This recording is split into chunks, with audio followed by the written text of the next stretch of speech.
What were the strategies involved in the Fashoda Incident? If you're curious about the strategies behind one of the most significant colonial disputes in African history, the Fashoda Incident is a fascinating case to explore.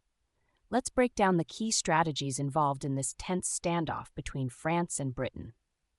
French strategies. The French strategy began with a bold move by Captain Jean-Baptiste Marchand. In 1896, Marchand led an expedition from Gabon, West Africa, with a small force of 120 West African colonial troops and a dozen French officers and support staff. Their mission was to secure the area around Fashoda in Sudan and establish it as a French protectorate. This was part of France's broader plan to create a continuous stretch of territory from the west to the east of Africa. Marchand's force traveled over 4,000 miles, navigating through jungles, deserts, and swamps, carrying 100 tons of supplies, including a collapsible steel steamboat.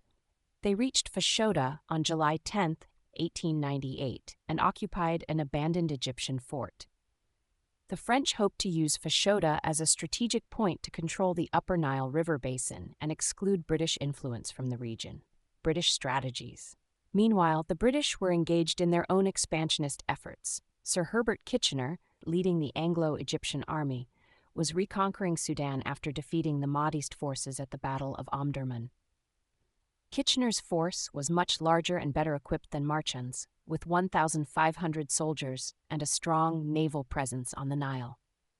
When Kitchener arrived at Fashoda on September 18, 1898, he found Marchand's small force already there. Despite the French claims, Kitchener insisted on raising the Egyptian flag, emphasizing British control over the region. The British strategy was clear. They would not allow French expansion to threaten their interests in Egypt and the Suez Canal. Diplomatic strategies. The standoff at Fashoda led to a diplomatic crisis. Both sides agreed to wait for instructions from their respective governments rather than engage in a military conflict. The French and British governments were aware of the potential for war and the significant consequences it could have. In Europe, public opinion was inflamed, with both sides accusing the other of aggression. However, the new French foreign minister, Théophile Delcassé, was keen to avoid war with Britain, especially given the rising threat from Germany.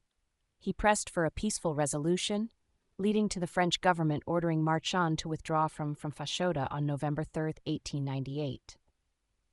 Aftermath and agreements. The French withdrawal marked a significant diplomatic defeat for France, but paved the way for future cooperation. The Anglo-French Convention of 1898 was signed in March 1899, establishing the watershed of the Nile and Congo rivers as the frontier between their spheres of influence. This agreement was a precursor to the Entente Cordiale of 1904, a significant shift in the relationship between Britain and France. In summary, the Fashoda Incident involved complex strategies of territorial expansion, military presence, and diplomatic maneuvering. The French aimed to secure a strategic point in Africa, while the British sought to protect their existing interests. Ultimately, the incident highlighted the need for cooperation and marked a turning point in the relations between these two European powers.